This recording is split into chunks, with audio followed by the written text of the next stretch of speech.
Salvage, a story by user Rantarian. Chapter 43. Good news, bad news. Kavaris, Kortai Directorate Core World. Jennifer Delaney, mid-20s, Space Babe Pirate Queen and Colonial Governor, currently emerging into a pain-filled state of consciousness and wishing she knew how she got there. Oh, and she was famished. The room she was in did not carry with it a sense of health care, but it did carry a sense of being a windowless basement, and somebody had seen fit to store some medical equipment down here, which must have turned out to be useful considering the state of her. She began to test her body to determine where it hurt, and then she decided to stop doing that and to instead determine where it did not. That list seemed far shorter. And by God, she was famished. Hello, she called out weakly. I'm awake, and I'm confused, and hungry. Really hungry. Adrian entered, looking worse for wear, but with enough stubble to suggest that she hadn't just got here. "You're awake," he said, surprised. "I should go get the doc." "You'll do no such thing," she informed him firmly. Having only just found him again, she wasn't about to simply let him walk out the door again. "You want answers?" he asked, although it seemed more rhetorical than a genuine question. "I can't blame you." "No?" she interrupted. "Well, yes, but first of all I need to eat." He seemed pleased by that for some reason, but Jen was more focused on the big bag of food tablets he was holding. Those things had never looked as good as they did right then, and she tore into them like a ravenous beast until she was sated. He sat and watched her the whole time, silent and thoughtful. It was only after she'd finished eating that it began to make her feel self-conscious. "What are you looking at?" she asked, a touch more sharply than she had intended. "Just glad you're alive," he said with a slight smile. "I owe you a lot of apologies." "You can start any time you like," she said dryly. "It's not as though I have anything else going on right now." "I don't even know where to begin," he said unhappily. "Well," she said, "starting from the beginning, you're sorry that you abused my trust and strangled me unconscious. You're sorry for abandoning me while I was unconscious on a strange alien world. You're sorry for running away instead of apologizing at that time. You're sorry for letting us all think you were dead. You're sorry for coming back to rescue me and still pretending you were dead. You're sorry for stealing my landing craft. And finally, you're sorry for making me rescue you." "That's a lot of things to be sorry for," he said unhappily. "But I am sorry. Can I be forgiven?" She frowned, troubled by the idea. For some reason, the concept had never occurred to her as part of what was going to happen when they finally met again. "I don't know. Maybe. When I came here, I wasn't sure whether I was going to shoot you or not." "And now? And now?" he asked. "Still undecided," she replied firmly. Even if she did forgive him, she wasn't going to let herself be taken advantage of again. If Adrian wanted anything to do with her, he'd have to learn to respect her. "Understood," he said. "That new boy was Irish as well, then. Amazing that two Irish people can find each other in a galaxy this big." He was trying to act nonchalant, but Jen had made an art of studying him, and she could see that he was worried. She tried to control the flush in her cheeks over her realization of what that meant. No," she said. "We're not like that. He only recently turned up with a message from Earth." "From Earth?" Adrian asked in surprise. "How is that possible?" "It's a long story," she explained. "but it basically boils down to them stealing some wormhole beacons so they can get out. But what I want to know is how we ended up wherever here is." "You were hurt by a missile attack," he said. "We took you to get help from this doctor Margarita knew." "Margarita?" Jen asked. That was definitely a human name, but surely Adrian couldn't have taken up with some other woman if he was clearly still interested in Jen. "She's our mission handler," Adrian explained. "We've been trying to bring an end to this war by undermining the people in power who want to keep it going." "Then can I assume that all that mess we've just gone through was thanks to you as well?" she asked with a sigh. "It seems that way," he said, and then he became more awkward. "There is one more thing I have to apologize for." She looked up at him, eyebrow raised and a sense of dread in her gut.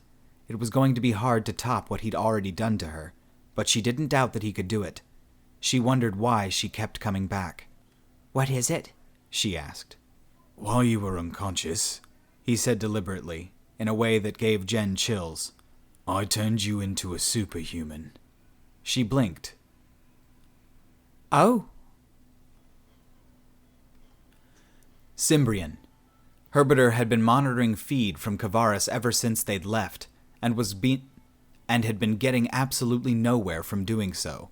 The entire event, all of the explosions and chaos, was blamed on a catastrophic attack made by a group of human fighters. There was no other story from the media. There was no other story at all. Herbiter himself was missing and presumed dead, suspected of being involved with the human fighters, and the Alabenelan troopers were being hailed as heroes who'd laid down their lives to protect the city. And people were buying it. Herbiter was angry, he was frustrated, and he was overcome by a sense of complete futility. The hierarchy was an invented conspiracy that held that a group of individuals had their hands in every cultus. It was that they ran the directorate, pulling the strings of the directors themselves, as well as the corporations that influenced them. They were the gods who lived in the shadows, holding all of the power, and with none of the normal limitations. How did you even begin to try and fight something that most people didn't even believe existed? It wasn't as if he had anything left to him. They'd taken all he had, his money and his property, and now his good name. They were systematically erasing him and all of his arguments from the public discourse, and they could not be doing a better job of it. At least he had the luxury of being able to live in a private palace, and all he had to do was assist in the administration of its inhabitants. Herbiter had never thought he'd need to turn to piracy for survival, but it hadn't been the sort of concept that would ever have occurred. Dara chose that moment to come and bother him again. Really, there was nothing wrong with the human, other than the fact that he seemed a little out of place in all this. But so did Herbiter, so he wasn't sure why he didn't like the human's company. With Adrian, he had at least understood why, since that human had been abrasive and reckless. Maybe Herbiter just didn't like humans. "Can I help you, Dara?" he asked. "If you're here to check whether I've seen anything about Adrian or Jennifer, I'm afraid you're in for disappointment." The human sighed in said disappointment. This was becoming a routine, and Herbiter didn't see why he persisted. There wasn't going to be any news about those other two coming out of government-controlled media, especially not now that news had been leaked that the human fighters had been behind all of the recent attacks. Herbiter's work had been undone, along with everything else he had achieved, and if those two humans were still alive and free, there was every chance that it wouldn't be for very long. The setbacks to Herbiter's plans had been complete, and there was little to no chance he'd ever be in a position to make changes again. Not within the Directorate, in any case. Upon learning something of Earth's intentions, however, he began to see the opportunity for alternative advancement opportunities. "Nothing about Earth either?" Dara asked. "Nothing about Earth either, Dara," Herbiter confirmed. "I will let you know when something turns up." Dara nodded, but this was not the first time he'd accepted the suggestion, and it wouldn't be the last. The truth was, since Cheer, Zrypov, and Trikrur had taken over leadership responsibilities, Dara hadn't had all that much to do, and they didn't seem to have the time to fix that. Someone was going to have to, sooner or later, but Herbiter was adamant that it would not be him. What would he teach the boy anyway? How to screw up on a truly colossal scale? "Go find something else to do, Dara," he told the aimless boy, and sent him on his way. Then he turned his attention back to the live feeds that were rolling in. There was still nothing. Kavaris, Kortai Directorate Core World. "How is she?" Margarita asked as Adrian returned from the basement that constituted a medical room that was underground in both a literal and a metaphorical nature. "Awake," he said wearily, although he sounded far from unhappy. "I did a lot of apologizing, and then I dropped some big news on her. She's going to need a while to process it." Margarita didn't pry. Years of running shady operations had taught her that a strong sense of curiosity was not a desirable trait, and as far as she was concerned, it was none of her business unless Adrian or Jennifer made it that way. "How are we coming with finding a ride out of here?" Adrian asked as he collapsed onto the old, comfortable lounge.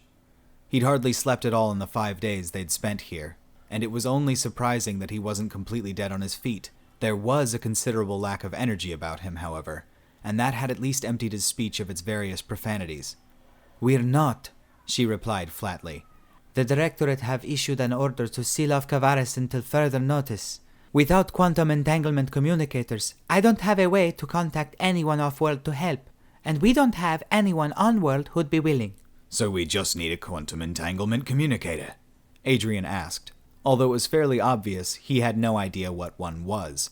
Margarita herself had only the vaguest of notions regarding how such things worked, so she wasn't about to go explaining it even if he asked. Too expensive to buy, she said. Too difficult to steal. It would be easier to simply steal a ship. So first point of order, steal a ship? He asked. We've stolen bigger things before. But not under this level of scrutiny, I would imagine, she replied. They are not messing around with this. They are absolutely hunting us down, and unless they find us or believe us gone, they're not giving up anytime soon. That plainly bothered him. Margarita had noted from as soon as she'd met this man that he was somehow simultaneously terrible at hiding his emotions and actually expressing them properly. So we just sit and wait? He asked. Don't be stupid, she replied. Askit and Godogan are out there now, looking for alternative means of getting off-world. My ears are burning, Askit said, entering just in time to hear himself being talked about. Or whatever it is you humans say. Do you even have ears? Adrian asked. Ah, if only I didn't, Askit lamented. So that I wouldn't have to hear stupid questions like that. I might not have those ridiculously floppy bits of skin that you take such pride in, but I have one thing that you do not.